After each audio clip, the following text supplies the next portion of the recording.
Deus abençoe a todos, no nome do Senhor Jesus Cristo. Nós estamos dando prosseguimento a estes estudos relacionados com os nomes redentivos do Senhor Deus. Você sabe que Deus tem nomes redentivos?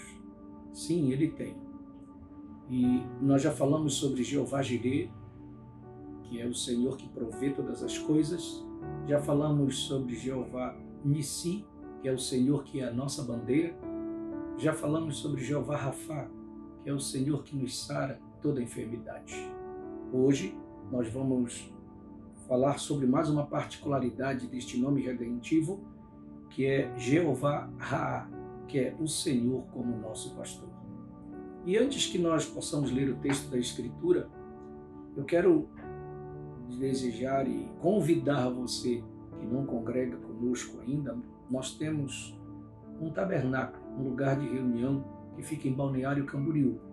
Se você deseja assistir os nossos cultos, nós temos cultos às quartas-feiras, domingo pela manhã e domingo à tarde a partir das 18 horas. O endereço está aí mesmo nesse vídeo, vai ser colocado aí para que você, se tiver desejo de participar conosco, seja bem-vindo. Nós o receberemos com prazer. Tudo bem? Então vou ler o texto da Bíblia, porque se falarmos com o pastor, logicamente a primeira lembrança que vem é o Salmo 23. O Salmo 23 fala da felicidade de termos o Senhor como nosso pastor. Diz assim: o Senhor é o meu pastor, nada me faltará. Deitar-me faz em verdes pastos, guia-me mansamente a águas tranquilas, refrigera a minha alma. Guia-me pelas veredas da justiça, por amor do seu nome. Ainda que eu andasse pelo vale da sombra da morte, não temeria mal algum, porque tu estás comigo. A tua vara e o teu cajado me consolam. Preparas uma mesa perante mim, na presença dos meus inimigos. Unges a minha cabeça com óleo, o meu cálice transborda. Certamente que a bondade e a misericórdia me seguirão todos os dias da minha vida, e habitarei na casa do Senhor por longos dias. Amém. Você vê que as bênçãos que este salmo traz para nós realmente transmite em nós a felicidade de termos o Senhor como nosso pastor. Deus é um excelente e grande pastor. E como pastor, ele cuida dos seus filhos. Ele tem prazer em ajudar. Ele tem prazer em fazer algo pelos seus filhos. Para começar, quando nós começamos esse raciocínio, Deus nos compara como ovelhas. E você sabe que ovelha é um animal que ela não tem a defesa própria. Por isso que nos campos lá do Oriente acontece o seguinte: lá nos campos encontramos animais de diversos tipos. Nós encontramos lá bois, jumentos, bodes e outros animais. Encontramos também ovelhas, que durante o dia estão lá no campo. Mas quando chega a noite, o pastor vai, os outros animais permanecem no pasto. Mas as ovelhas, elas são recolhidas e elas vêm para o aprisco. E quando o pastor as coloca no aprisco, que é um lugar seguro, onde elas podem passar a noite, ele deita na porta do curral. Sim, ele passa a noite ali na porta. E o que é que significa isso? Segurança. Ninguém pode sair e ninguém pode entrar se não passar pelo pastor. Ele, portanto, é a defesa. Por isso que o Senhor Jesus, se comparando com o pastor e pensando nesta cena que eu acabei de relatar para você, ele diz assim: João capítulo 10, eu sou a porta das ovelhas. E ele diz: eu sou a porta, se alguém entrar por mim, salvar-se-á. Entrará e sairá e achará pastagem. Sim, porque ele é o verdadeiro pastor. E como pastor, ele é aquele que cuida das suas ovelhas. E nós, como ovelhas, não podemos nos defender, ele é a nossa defesa. Por isso que se deixar uma ovelha sozinha em algum lugar, ela não sabe se defender, ela fica ali balindo até morrer. Mas por isso é que tem um pastor para defendê-la. Na mensagem Redenção em Plenitude e Regozijo, parágrafo 65, nosso profeta diz assim: ó, como Deus sabe fazer as coisas, se apenas seguirmos. Esse é o detalhe. Não tente dirigir Deus. Esse é o problema, muitas vezes, das ovelhas. Elas querem dirigir sua vida, muitas vezes, por conta própria. Ou talvez querer dizer o que Deus tem que fazer. Mas não tente dirigir Deus. Deixe Deus dirigir você. Está vendo? Somos nós que devemos ser dirigidos. Acho que é por isso que Deus nos comparou com ovelhas. Você já viu uma ovelha perdida? Ora, ela é a criatura mais desamparada do mundo. Ela não consegue achar o seu caminho para lugar nenhum. Ela fica ali balindo até o lobo comê-la. Ou ela morre ali. Ela não consegue achar o seu caminho de volta. E assim é que quando um homem está perdido, ele fica completamente desamparado. Não há nada que se possa fazer. Deus, através da graça, tem que guiá-lo a Cristo. Jesus disse: ninguém pode vir a mim a não ser que o Pai o traga. E a todos que ele trouxer e virem, eu darei a vida eterna. Que promessa maravilhosa! Então só por isso já vale a pena ser uma ovelha e deixar ser dirigida pelo pastor. Eu gostaria de poder fazer que cada pessoa aqui, que isso penetrasse bem abaixo da quinta costela do lado esquerdo, isto é, no coração, até atingir o âmago. Você veria pessoas simplesmente se levantarem, com todos os tipos de enfermidades pairando sobre elas, e sair da presença de Deus regozijando, recusando ter estas enfermidades. Aleijados andariam simplesmente tão normais quanto possível. Eles recusariam saber qualquer outra coisa, está vendo? Quando são e deixam ser guiados por este pastor, que é o Senhor Deus. Davi tinha essa experiência profunda consigo. Quando ele pensava, quando ele teve aqueles momentos de poder refletir a sua vida, ele sempre voltava ao momento lá atrás, quando ele podia estar junto com as ovelhas do seu pai, quando ele estava pastoreando aqueles rebanhos. Sim, nós podemos ver que Davi tinha uma experiência profunda nisto. Você sabe que Deus é um Deus que se preocupa com isto. Uma vez ele mandou os seus discípulos, ele os reuniu, os seus discípulos, e em torno de 70 deles, e os mandou de 2 em 2, e com uma condição. No capítulo 10 de Mateus, versículo 5, ele enviou estes 12 e lhes ordenou, dizendo: não ireis pelos caminhos dos gentios, nem entrareis em cidade de samaritanos. Versículo 6 diz: mas ide ante as ovelhas perdidas da casa de Israel, e indo pregai dizendo: é chegado o reino dos céus. Com quem ele estava preocupado? Deus é um Deus que se preocupa com as suas ovelhas. Então, se ele é um preocupado com as suas ovelhas, é sinal que ele tem ovelhas aqui. E quem são essas ovelhas? As ovelhas do Senhor são aqueles que ouvem a sua voz. Sim, é verdade, eu vou citar isto para você. Mas antes eu vou ler mais uma mensagem, que é a igreja e sua condição. No parágrafo 30, nós podemos ver assim: agora o cordeiro é um companheiro muito dócil. Ele não o faz. Ele não pode ajudar-se a si mesmo. Ele não tem confiança em si mesmo, porque ele não pode ajudar-se a si mesmo. Aqui, algum tempo atrás, eu estava indo por um pasto, quando eu costumava patrulhar, e eu encontrei um cordeirinho, e todos o tinham deixado de alguma maneira, e ele estava todo ferido, em cima de um pequeno punhado de arame farpado. E o pequeno e pobre companheiro estava deitado ali, sangrando e balindo. E eu cheguei perto, e eu havia visto no caminho de cima, por volta de 800 metros, acima estava todo o rebanho das ovelhas. E agora ele estava prostrado, exatamente ali. E os corvos haveriam picado logo os seus olhos, se nós não o tivéssemos tirado dali. Porém, eu, sem ferir o companheirinho, o peguei em meus braços. E ele nunca recusou. Ele se pôs bem quieto. E eu o peguei em meus braços, a primeira vez, talvez que um ser humano tivesse alguma vez posto as suas mãos sobre ele, porém ele foi dócil. Ele estava desejando ser guiado. Ele estava desejando ser ajudado. E eu espero que você veja isto. Ele não estava desejando tentar resistir ou dar um coice ou morder. Os cordeiros não dão coices. Eles não mordem. Eles somente se humilham a si mesmos. E este companheirinho o apanhei e o pus ali com o restante das ovelhas. Nos poucos minutos a sua mamãe o encontrou. Quão feliz ele estava. Agora, quão típico isto é do Cordeiro de Deus. Sim, é verdade. Veja que isso explica a atitude de um pastor ou a atitude de uma ovelha.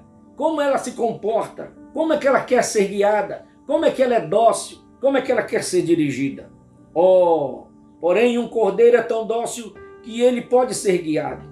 E essa é a razão pela qual Deus representou a Cristo como um cordeiro e a ele mesmo, Deus, como uma pomba. Você sabe que quando no batismo de Jesus houve um evento tão maravilhoso que o céu se abriu e Deus desceu ali em forma corpórea de uma pomba. E ali estava o seu filho como cordeiro de Deus. Por que Deus representa-se como a ave mais doce que tem na face da terra, que ela não tem fel, uma pomba, e o seu filho como um cordeiro, tão dócil também? É porque as duas naturezas, elas são iguais. Por isso que uma pomba, ela desce sempre sobre o cordeiro. Se fosse um bode que estivesse ali, não desceria, porque as duas naturezas não podem ser comparadas, não podem se igualar. Mas uma pomba e um cordeiro, as naturezas são parecidas. Por isso que a pomba poderia guiar o cordeiro. E assim é Deus com as suas ovelhas aqui. Deus é um pastor tão maravilhoso, o sumo pastor, aquele que quer guiar as suas ovelhas. Por isso que o salmista Davi sabia dizendo, o Senhor é o meu pastor. Olha que versículo maravilhoso. Veja só, o Senhor é o meu pastor. Aí tem uma vírgula, aí vem o segredo do resultado de ter o Senhor como pastor. Ele diz, nada me faltará. Oh, nos momentos desses como nós estamos enfrentando, de crises, de problemas econômicos, de tantas coisas ruins no meio do mundo, nas famílias, na humanidade, é agora que nós precisamos dele como nosso pastor. É agora que você precisa dele como seu pastor. Porque você está precisando de quê? Você tem muitas necessidades como eu tenho também. Você tem muitas coisas que você precisa que sejam resolvidas. E você muitas vezes olha para cá, para lá e não sabe como resolver. Mas se você tiver este Senhor como seu pastor, ele promete, nada faltará. Oh, isso abrange tantas coisas maravilhosas em nossa vida. Você está me entendendo? Sim, na mensagem discernindo o corpo do Senhor, no parágrafo 21, nós vemos aqui as seguintes palavras. Eu estou pensando que muitos de nossos gigantes intelectuais, não nós, mas muitos aí, o povo de Deus nunca tem sido grande intelectual. A Bíblia diz que os filhos das trevas são até mais sábios neste mundo do que os filhos da luz. Mas Deus compara o seu povo com as ovelhas. Eles não são sábios e nem inteligentes. Ele as mantém dessa maneira para poder guiá-las. Se você trata de usar o seu próprio pensamento intelectual, você imediatamente exclui Deus do quadro. É isso que está acontecendo com os homens. Eles querem guiar pelos seus próprios pensamentos. Eles acham que são tão sábios, até mais do que Deus. Eles acham que pode guiar as suas vidas. E quando eles veem, eles estão em problemas. É por isso que muitos hoje estão numa situação de depressão, querendo tirar as suas vidas. Não sabem o que fazer. É porque eles têm tentado guiar as suas vidas por conta própria. Andaram por caminhos que eles achavam que seriam caminhos bons e que era a solução, depois viram que não era. E a situação que eles se encontram não tem saída. Mas eu quero te dizer, Deus pode guiar a sua vida. E se você permitir que isso aconteça, você vai ver quão bom é ser guiado por Deus. Não tente se guiar pelo seu próprio intelecto. Isso falhará. Deus quer que você seja uma ovelha. Quando você tenta guiar pelo seu próprio intelecto, você imediatamente exclui Deus da sua vida. Os filhos de Deus são guiados pelo Espírito de Deus. porém estamos vivendo num grande dia intelectual. E isto é pura verdade. É assim que o mundo está se comportando. Mas eu quero te dizer uma coisa especial. Deus tem ovelhas. E quais são as características das ovelhas de Deus? Eu tenho um versículo na palavra que fala e expressa muito isto tão claramente que eu gosto muito dele. Jesus disse assim: as minhas ovelhas, elas ouvem a minha voz, e eu as conheço, e elas me seguem. Olha só a diferença, louvado seja Deus. Seguir a Cristo não é seguir uma igreja, seguir a Cristo não é seguir uma religião. Seguir esse pastor, sabe o que é? É seguir a sua palavra. Porque tem muitas pessoas que estão na igreja, mas eles estão pisando na palavra. Eles estão fazendo coisas contrárias à palavra. Quando ele quer fazer uma coisa, ele passa por cima da palavra. Ele busca alguém que possa dizer algo que vai dar apoio à sua ideia, e ele faz aquilo. E às vezes uma igreja, para agradar, ela libera certas coisas, mas tem coisas que a palavra, ela diz que nós temos que seguir como ela é. E isto, seguir a palavra, é seguir a Deus, é seguir este pastor que deixou a sua palavra. Ele não deixou nenhuma religião, ele não deixou nenhuma denominação, mas ele deixou a sua palavra para ser seguida. Veja bem, eu vou repetir. Jesus disse: as minhas ovelhas, elas ouvem a minha voz, não a voz de um estranho, não a voz de um qualquer, mas a minha voz. E onde está esta voz desse pastor? Está aqui, é sua palavra, é a única coisa que expressa a sua voz para conosco. Elas ouvem a minha voz e eu as conheço. Eu quero dizer que Deus conhece as suas ovelhas, Ele sabe quem elas são e elas me seguem. Quem é ovelha segue a palavra.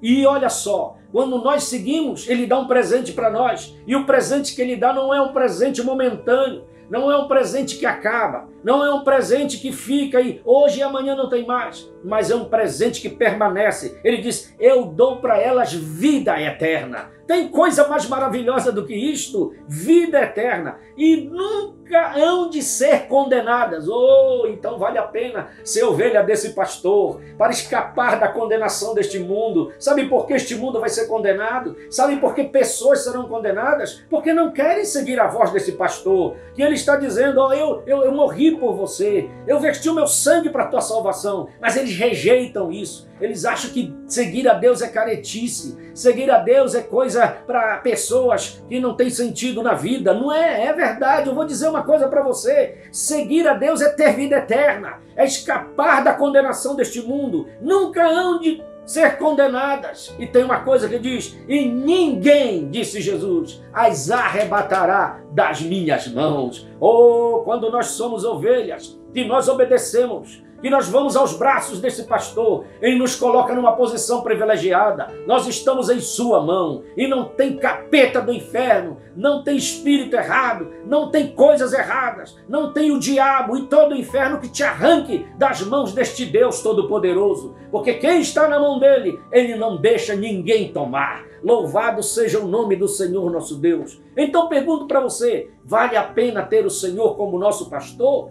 Claro que vale. E eu termino aqui expressando o que Davi dizia no Salmo 23. Ele dizendo assim: o Senhor é o meu pastor, nada me faltará.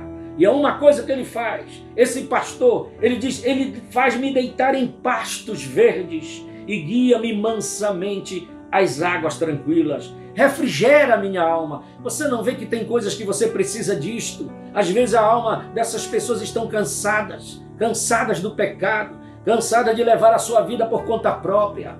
Andou, tentou, foi aqui, foi ali, andou numa religião X, outra Y, andou para a direita, esquerda e não conseguiu o alívio ainda. Mas eu estou te dizendo, este verdadeiro pastor quer refrigerar a sua alma e guiar você pelas veredas da justiça, por amor do seu nome. Mas o versículo 4 expressa bem a nossa condição do mundo hoje. Ainda que eu andasse pelo vale da sombra da morte. Não vê que a sombra da morte está espreitando nos nossos dias, através destes vírus, pessoas morrendo, pessoas sendo debilitadas, pessoas indo, este vírus levando vida de pessoas. Mas quem tem este Deus como seu pastor, que está na mão desse pastor, ele pode andar pelo vale da sombra da morte, mas ele diz: eu não temeria mal algum, porque tu estás comigo. Então vale a pena ter este Deus como nosso pastor. E depois que passa a situação difícil, ele diz: ele prepara uma mesa perante mim, na presença dos meus inimigos, ele unge a minha cabeça com seu óleo e o meu cálice transborda.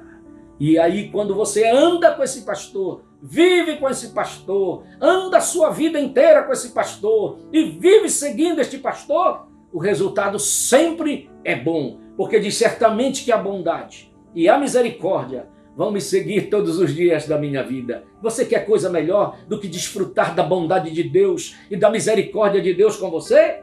Aí, quando terminar a sua vida, quando a morte chega, aparentemente é morte, mas não acaba a sua vida. Ele diz assim: eu habitarei na casa do Senhor por longos dias.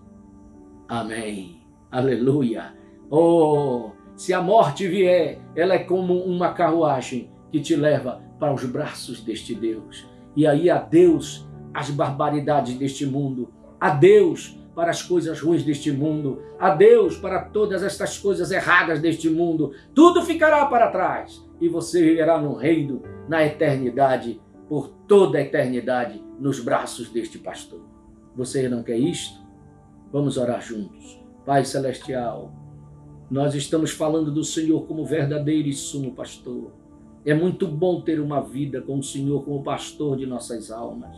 Nós não podemos nos dirigir sozinhos, não temos como andar, não temos como caminhar sem a Tua presença. É como Moisés disse: se a Tua presença não for conosco, Senhor, nós não temos condições de dar nenhum passo deste lugar. É porque Moisés sabia que sem a direção deste sumo pastor, eles estavam em problemas, eles não podiam caminhar naquele deserto. E assim estamos nós neste deserto desta vida, tão cruel, tão difícil e tão tenebroso. Mas também nós dizemos como Moisés dizia: não podemos dar nenhum passo sem o Senhor, mas se o Senhor for conosco, o Senhor providencia tudo para nós, como providenciou para Israel. Eles tinham no deserto comida todos os dias, eles tinham a cura divina a seu dispor, porque o Senhor estava lá. Roupa durou 40 anos, a sandália durou 40 anos, porque Deus estava cuidando daquele povo. Se Deus teve condições de cuidar do seu povo lá naquele deserto, também Ele tem condição de nos guiar neste deserto agora.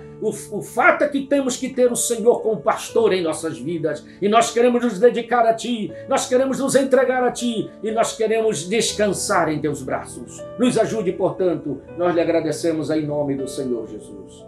Amém. Que Deus abençoe a sua vida, e logo daqui a mais uns dias estaremos dando sequência a esta série em nome de Jesus. Deus abençoe. Amém.